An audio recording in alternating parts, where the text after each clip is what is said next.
રાહુલ જાટે કબૂલાત કરી માત્ર તેણે એક નહીં, એક જ મહિનામાં 5 હત્યા કરી છે. આ 5મી હત્યા તેણે સ્ટેશનની બહાર કરી, બાકી 4 હત્યા તેણે ટ્રેનની અંદર જ કરી હતી અને મહિલાઓની જ કરી હતી.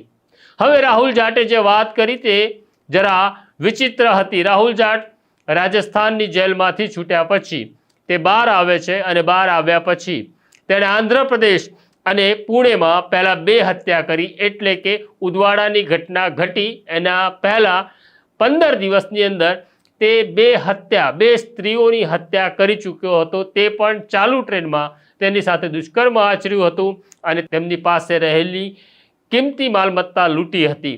અને આ ત્રીજી ઘટના એટલા માટે ઘટી કારણ કે તે અગાઉ વલસાડની એક હોટલમાં નોકરી કરતો હતો અને તેના પગાર બાકી હતો, માટે તે અહીંયા આવ્યો હતો.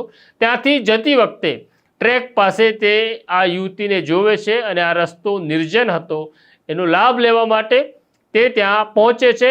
યુવતીનું મોઢું દબાવે છે, તેનો ફોન સ્વિચ ઓફ કરે છે, તેની સાથે દુષ્કર્મ આચરે છે અને પછી તેનું ગળું દબાવી દે છે. તે માની રહ્યો હતો કે આ યુવતીનું મોત નિપજ્યું છે.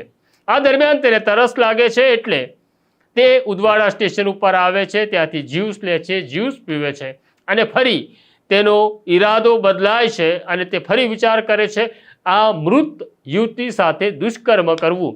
આ દરમિયાન તે ફરી ઘટના સ્થળે આવે છે જ્યાં યુવતી પડેલી હતી, પણ આ જ વખતે યુવતીના પરિવારજનો ત્યાં પહોંચે છે એટલે તે ત્યાંથી નીકળી જાય છે, પણ તેની બેગ ત્યાં રહી જાય છે.